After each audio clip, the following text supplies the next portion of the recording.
लड़की का शरीर पहले ही विकसित हो चुका है, लेकिन वह हमेशा अपने पिता के सामने कपड़े बदलती है। भले ही पिता की नजरें बचने की कोशिश करती हैं, फिर भी वे नजरें हटाने में असमर्थ हैं। हालांकि पिता पुत्री के इस अजीब व्यवहार के लिए ये उनके विकृत जीवन का केवल एक छोटा सा हिस्सा है, क्योंकि जो कुछ भी वे चाहते हैं उसे पाने के लिए वे किसी भी हद तक जा सकते हैं।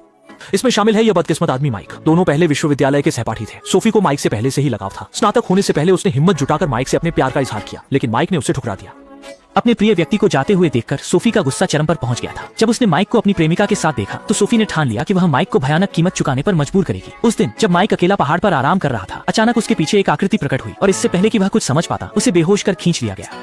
जब गाड़ी रुकी तो सोफी बाहर दौड़कर आई और अपहरण करने वाला कोई और नहीं बल्कि उसका पिता था। इसके बाद पिता ने एक गुलाबी रंग की स्कर्ट दी। सोफी बहुत उत्साहित थी और तुरंत ही पिता के सामने कपड़े बदल लिए, जबकि बूढ़ा आदमी एक तरफ खड़ा होकर झांक रहा था। पिता की तारीफ सुनकर सोफी बहुत खुश हुई, यह जाने बिना कि असली नाटक तो अभी शुरू हुआ है। जल्दी ही माइक बेहोशी से जागा और पाया कि वह कुर्सी पर बंधा हुआ है। सामने एक विकृत बूढ़ा आदमी बैठा है और बगल में सोफी और उसकी माँ है।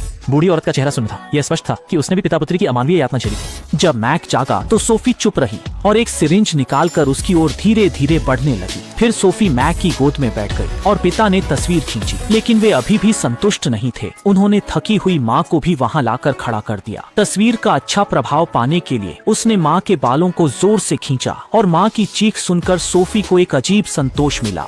खाने के समय सोफी ने फिर से चिकन लेग लेकर माइक को जबरदस्ती खिलाने की कोशिश की। जब उसने मुंह खोलने से इनकार कर दिया तो उसने अपने पिता की ओर असंतोष भरी नजर डाली। पिता ने समझते हुए सीधे हथौड़ा उठाकर मेज पर मारा। हिंसक धमकी के तहत माइक को समझौता करना पड़ा। हालांकि ये यही खत्म नहीं हुआ। इसके बाद सोफी कप लेकर नीचे बैठ गई और उससे खुद के सामने पेशाब करने की मांग की और 10 सेकंड की उलटी गिनती करके धमकी दी कि अगर उसने ऐसा नहीं किया तो उसे और भी क्रूर सजा का सामना करना पड़ेगा।